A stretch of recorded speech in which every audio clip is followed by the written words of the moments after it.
Good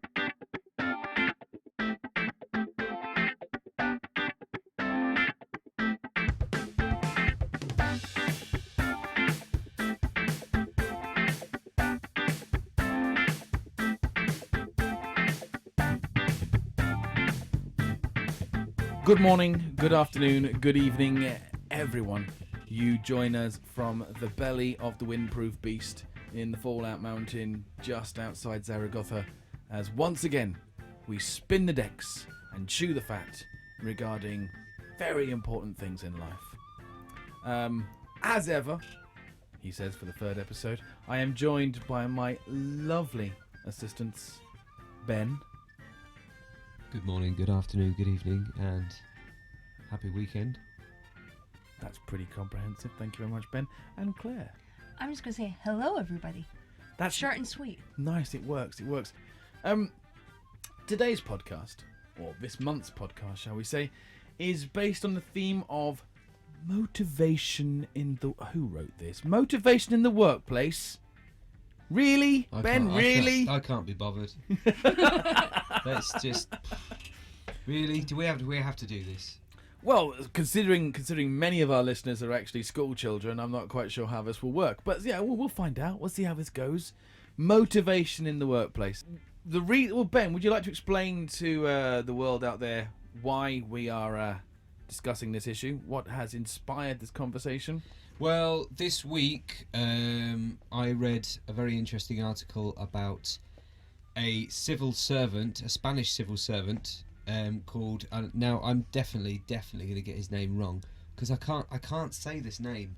Is it Jacquin or Joaquin? Joaquin. Yeah, but how would lots of people say it differently? What about the actor Phoenix? Joaquin Phoenix. Joaquin Phoenix. Yeah, sounds like you're hitting something. Yeah, I'm Joaquin whacking him.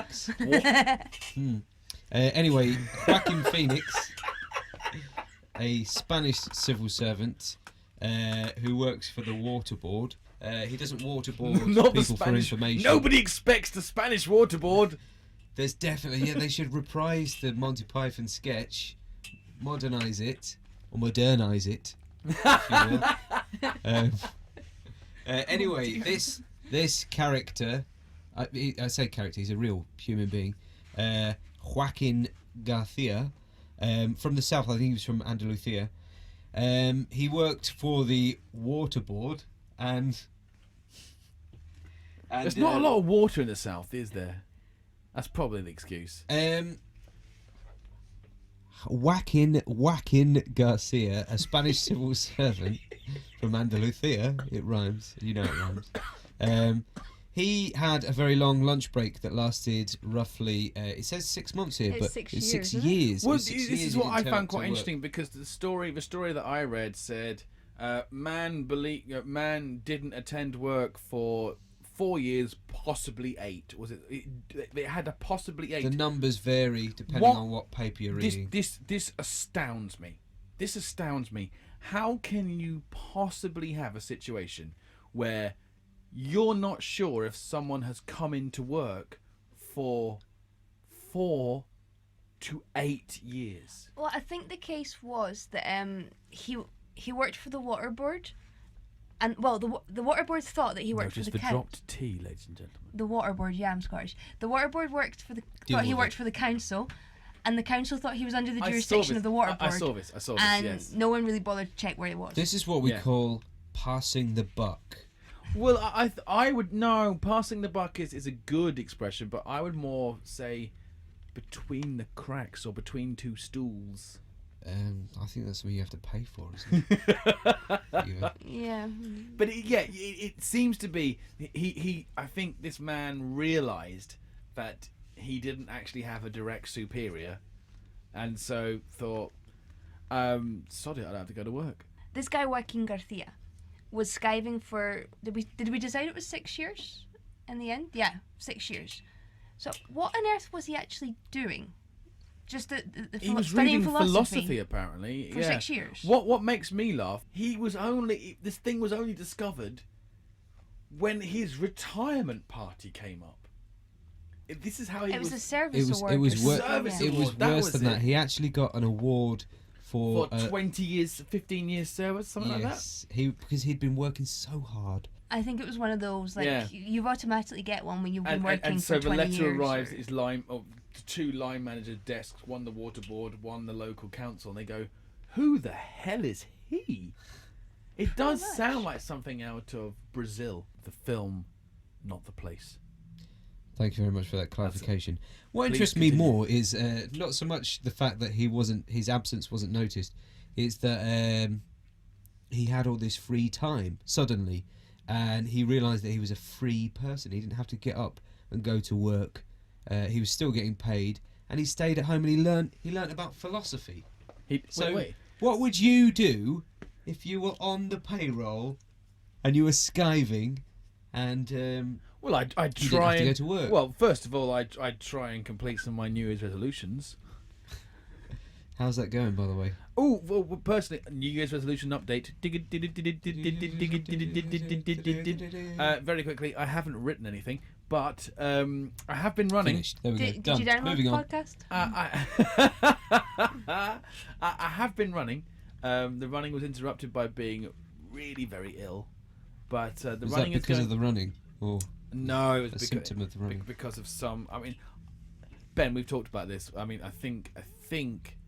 I mean, I had a conversation with some of my adult students this week, and I said, either I've got, I'm being consumed by the consumption, in the Victorian kind of way, or tragically, I'm one of the first wave of the zombie apocalypse.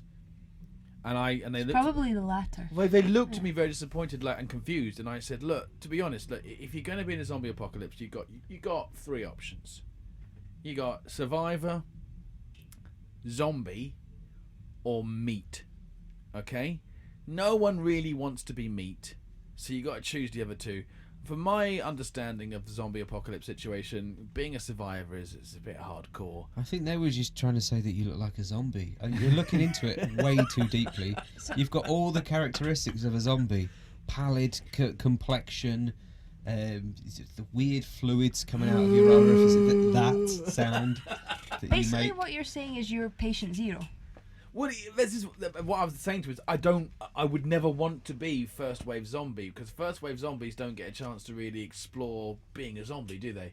They sort of go at someone and someone goes, "Get off me!" and Explore kills being a them. zombie. It's not a holiday. Not like a spiritual retreat. Let's all explore being a zombie. Everybody, give me an. So yeah, I haven't done a lot of writing. The update is, so what would I do? What would I do with free time? Drink wine and make a podcast, possibly. What would you do with your free time if you didn't have to do the wage slave work, but were receiving the job wage? Well, drawing from recent experience, I had a very long Christmas holiday. I had 2 weeks. And I sat at home and I chain watched box sets of TV series. There's a couple of bits of vocabulary you're really going to have to explain. Yeah. All of the vocabulary is available in the attached documents. I chain watched. Look in the comments section. TV box sets, and I chain ate chocolate, and I just generally. What did you watch, by the way? Anything worthwhile? No, I can't remember. I basically switched off. I turned my brain off for 2 weeks, and I loved it, but at the same time I kind of hated myself a little bit for sitting around my apartment like some vast slug. That's a bottom quote, by the way. Yeah, disappointing use of the word apartment as opposed to flat. Flat. Yeah, Claire, what did you? It's not a flat. What would you do? See, I would love to say that I would do all sorts of interesting things, but the truth is, like Ben, when I've got a lot of free time, I don't do anything. I tend to sit on the couch or on the sofa and watch TV programs. But you need This that is time. this is certainly something that we can explore in a future pod. I'm disappointed, to be honest, ladies and gentlemen. I'm disappointed that we're discussing Classic. motivation in the workplace and life and learning this evening, when we clearly should be discussing the benefits and positive effects of being lazy before we discuss it. Oh, right, so you're just going to flip it on its head like that. Well, tell me, exactly. Right now, what is the benefit of being lazy? I found that I came out the other end of my holiday cocoon. More motivated. No, wearing an actual physical cocoon. I got fatter, way fatter, and my muscles didn't work. I couldn't pick things up. I couldn't open a jam jar when a Did your fingers maiden get fatter? gave it to me. Is that what you're saying? A Yeah, maiden. sausage. A maiden. A gave you a struggling jam maiden with a jam jar. Damsel in distress. at your Open this house, for Ben. me, and I couldn't because I was all weak from watching television for so long. And on top of that, I had this massive list of things that I was going to do: get a 6-pack, Beer. read War and Peace, learn Japanese, and all of this stuff. There weren't ticks next to any of them. All I did was watch television, and You can't even remember what you watched either. You can't Exactly. even remember what switch you my watched. brain off. But I guess I came out of that period of time, that cocoon, feeling slightly refreshed, if not slightly disgusted with myself, but definitely refreshed at the same I'm time. disappointed with you, Ben. I thought you were going to Like use a the bad word. smoothie. I thought you were going to use Broccoli the word. smoothie. Use the word enriched, which I could have made some sort of playful jest about the expansion of your girth. There was But- some nutritional value Nutritional value. in the Which brings us back to zombies. So, meanwhile, we're talking about stress and strain of the daily grind. We're talking about how we would all aspire to not have to go and pick up a wage doing something mundane and frustrating to earn money for someone else. It is quite understandable that many people, as the Americans put it, go postal. Go postal. Ah, yes, which reminds me of my favourite film, Falling Down, starring the 172-year-old Michael Douglas. Certainly his best film. He wasn't Spartacus. They recorded it just before they put him into his sarcophagus, where he was kept for the next 50 years, and he was In order to mate with Catherine Zeta-Jones. he was brought out Yeah. to mate with her. Well, there's a video on YouTube about how that happened. You can look it up. He does look a little bit. His imagery in the film is quite interesting because he has like a military buzz cut. He's doing a mundane job, like all of us out there, ladies and gentlemen. Apart from the kids at school who are yet to realise what mundane really means. Yeah, good old run of the mill. Run of Day-to-day the mill, job. day to day, exactly. I got my okay. Right, we've started up a new digressive conversation. I had my first job when I was 14. I did which worry was about what you were going to say there. illegal. And I worked on the weekends at a tool shop. I didn't want this job. I came home Friday and what's that face for? The word a tool shop. A tool shop, a shop for tools. Do you need a tool? Go to the tool shop. Is it just me and Come Claire here. who've lived in Glasgow and know what the word tool means? Yeah. It's Yeah, Glasgow well, you're a slang. tool. You're a tool. You're the bluntest Tool. bluntest tool in the box. Yeah, tool. Anyway, I worked in a tool shop. That was said with fond reminiscence. I like that. You Please, can please. reminisce on your own time. This is my time now. You get me. Anyway, Carry on, Ben. I worked in a tool shop. I didn't want to. I came home on a Friday night. I was like, oh yeah, I'm gonna go have some beers under the slide in the park with my mate, because I was 14. That's what you do. And you might have to. You were cut that 40. for- You were 14. 40. Oh no, I'll not be 40 again for at least 10 years. Was Samantha Janus with you? Anyway, my mum said, make sure you go to bed early tonight. And I was like, shut up, mum, because I was 14. And she was like, you'll start work from tomorrow. Grantham. Yeah, from Grantham. That's where I lived. And yeah, she explained that she'd got me a job. Under her own admission. She got me a job at a tool shop, and I started in the morning. Saturday morning. Was it run 9 by your till uncle? 12. It's Was not it run long. by your uncle? You know, your actual blood uncle or a friend of the family who insisted on being Rob? called No, it's uncle? just a man. He could have done things to me. You know, I was a very handsome teenager, But What she happened? gave me away to this man every Saturday for 3 hours, and at the end he gave me some money. Now, what's wrong about that? I tell you what, lots of things. The lack Number of one- detail is probably what's wrong to Probably, begin yeah. with. Well, I had to buy her to polish his tools. That's what I did every Saturday morning for too long, and they were dirty as well. I tell you that much. Dear Lord, how much were you paid? 8,600,000. I think it was 10 or 15 euros. But Euros? Yes. Were you Euros before the creation of the currency. Yeah, it was- you were robbed. He was a bit of a trailblazer. Yeah, very modern. No, it was 10 or 15 pounds, which at the time wasn't well, it isn't a lot of money, but it was enough for me to go and buy a You got paid 10 to 15 pounds every for 3 hours work seriously? That's Yes. all right at that That's time all for right, a that's all right. 14-year-old. I on a remember- Saturday I morning Mate. as a teenager. Should have been in bed. I remember. It was wrong. Look, It was abuse. Look, Abuse. Look, my teenage job was working in a fish and chip shop.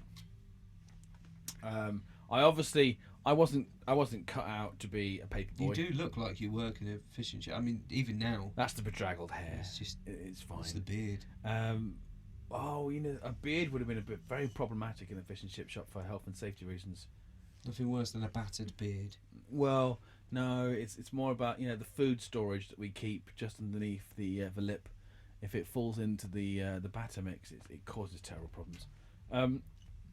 And the benefits of my job involved, I think it was £4.50 an hour. That was before tax, by the way. And That's £15 for 3 hours. That's the same as I was on. and I was cash in hand though. cash in hand, eh? I was Cash on in PAYE. £4.50 an hour. I remember ecstatically when it got increased to £5 and then £5.15. I thought I was cock the lad, But working in a chip shop has its disadvantages. You get a lot of grease build up. You get. There's a very distinctive smell. Yeah. Very I'm sure you distinctive took home smell. with you. Yeah, I took home with me. But to make up for It's the not issue, gone away. To make up still for the have issue. that kind of must. about to you. make up for the issue of the poor pay and the slave labour and all that, I would be able to take food home at the end of the shift. I was paid, part of my pay was Fistful of in fish. food, which, do you know what caused some of the biggest arguments when I was a teenager with my brothers and sisters and my parents was that I smelt bad because I came back smelling of a chip shop, so they'd make me eat my dinner in the garden. What? Is this some And kind then- of Victorian punishment? And then they'd all come out like a big conveyor belt of people and just To watch you. Steal your chips. progressively, not just the chips. I mean, chips are easy prey. I had Yeah, anyone could saveloys, steal a chip. pies, fish, and I ate all of this because I was a growing lad. But my brothers, sisters, and my parents would come out progressively and just nick stuff, and I used to get quite cross. I've worked for this. But I remember very distinctly, Ben, calling us back to the topic. I remember very distinctly one summer day I woke up. I think I might have had a sneaky bit of a hangover, and I said to my dad, I really don't want to go to work today to work in a chip shop. I don't want to do it. Why? What paused your motivation? What paused my motivation? The futility of what I was doing. And I said to my dad, I said, I don't want to go. This is I hate my job. This is horrible. And my dad gave me that comforting, warm look, put his hand on my shoulder and said, I know, son. None of us do. Ah, And interesting. I said, please, Dad, can you phone up and say I'm sick? And he said, no. You go to work. I said, why would you make me do that? He said, remember how you feel now and how rubbish this job is. Because if you work hard at school, and then work hard at a good university, and then work hard through some meaningless task in your life, you'll get a good job and a good pension. What I'd like to say to you now, Dad, is that world has gone. Wow, I thought you were moving towards like a really positive, motivational kind of sign-off. But we'll move on to Claire. Well, two seconds. On the script here, you've written for discussion reasons for not wanting to go to work. So, Claire, Yes. tell us, what reasons do you possibly have that would uninspire you to get out of bed in the morning? What, to go to work, you mean? Because if I'm not going to work, then I don't have a problem going.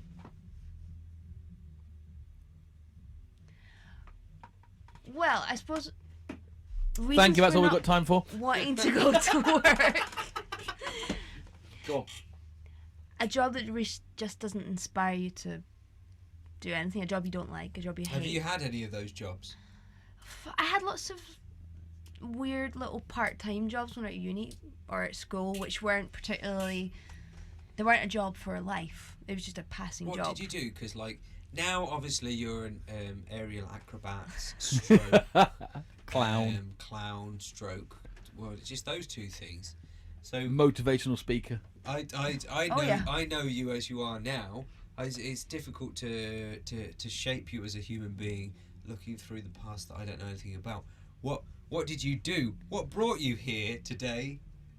Tell us about tram. The pram and the tram and then my The pram and then the I tram. pushed her in a pram.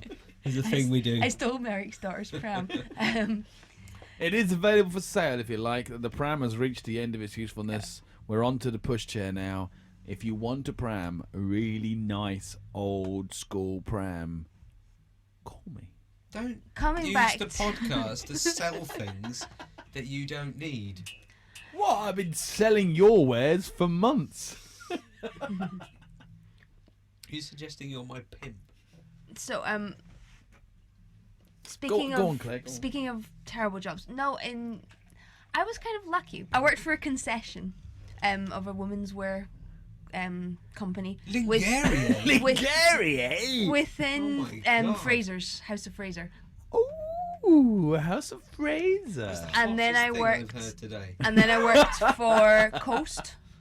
What coast? The Occasion wear, where's wedding the weather? clothes. The ocean meets the land. I believe.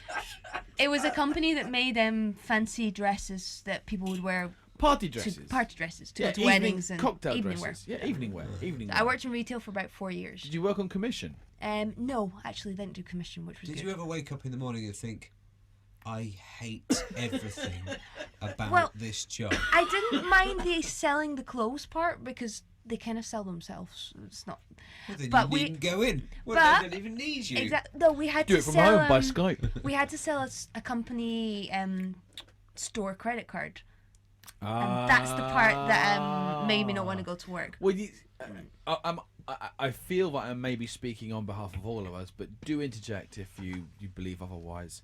But I feel that one of the most depressing things about work and the work environment is any job that involves sales. Retail is different. I mean sales. That's why the store card part was Yeah. the part that Yeah. I didn't enjoy because you had to And- sell it.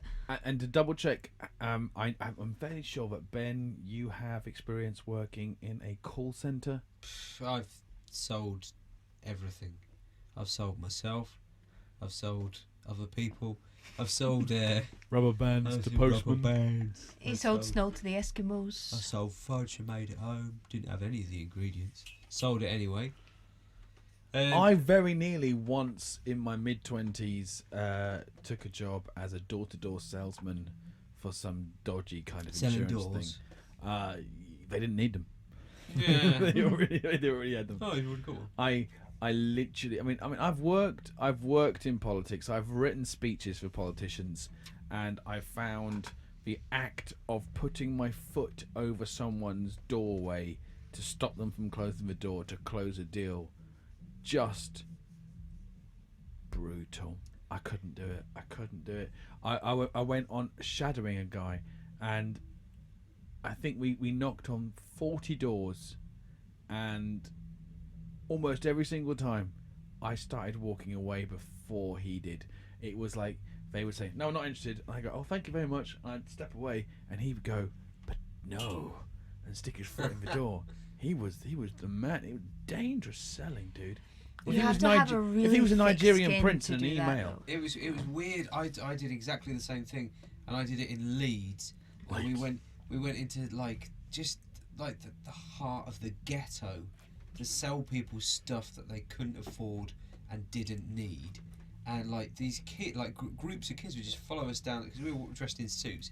They were just like following us down the street, like, "We are gonna kill you, and we're gonna take your clothes. want and then protection money. We're gonna put them on a scarecrow. No one's ever gonna find your body."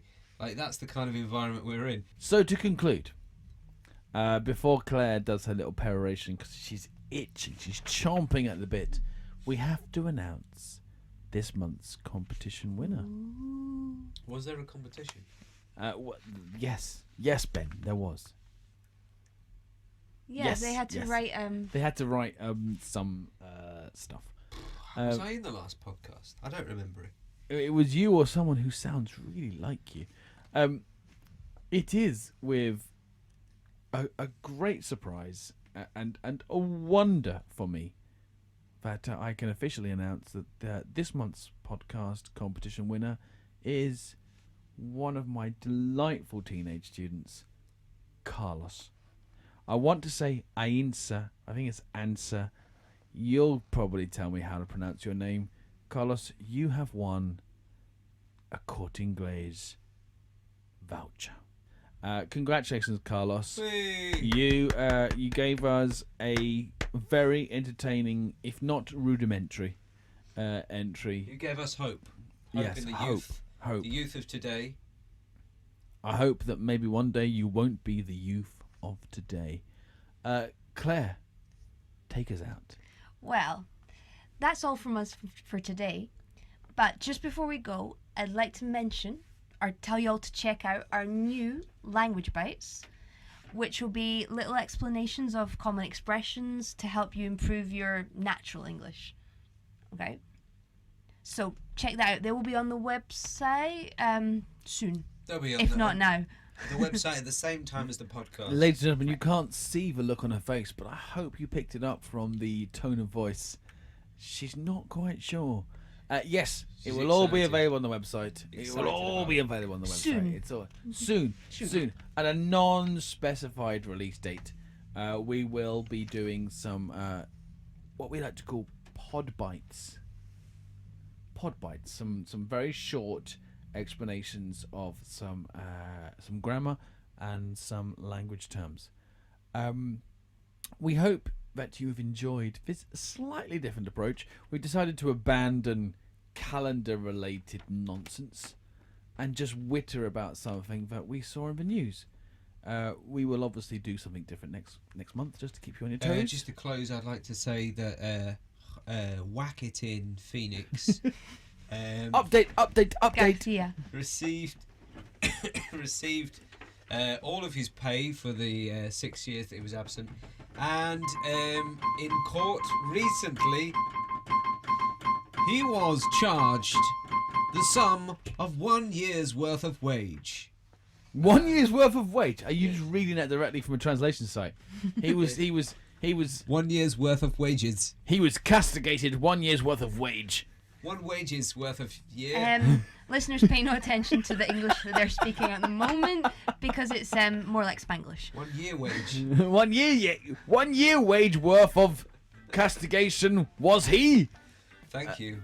And Nice one, bye. Yoda. But tragically, he managed to avoid work for 4 to 8 years. So I mean, who's the winner? and who's 48 the or loser? 4 to 8? 4 to 8. Anyway, that's all from us at Bulldog Studios for this Way month. to cut us down. Yes. Next month we'll be talking about almost Taxidermy. taxidermy. Almost certainly we'll be talking about Easter. We've avoided a couple of things this month that we didn't talk about Valentine's Day. We didn't talk about pancakes. Next month we'll talk about a man being nailed onto a cross. Heard him practicing the drums on the way in, so it's definitely going to be a topic. I will definitely talk about that. Ladies and gentlemen, thank you once again for listening, and until next month.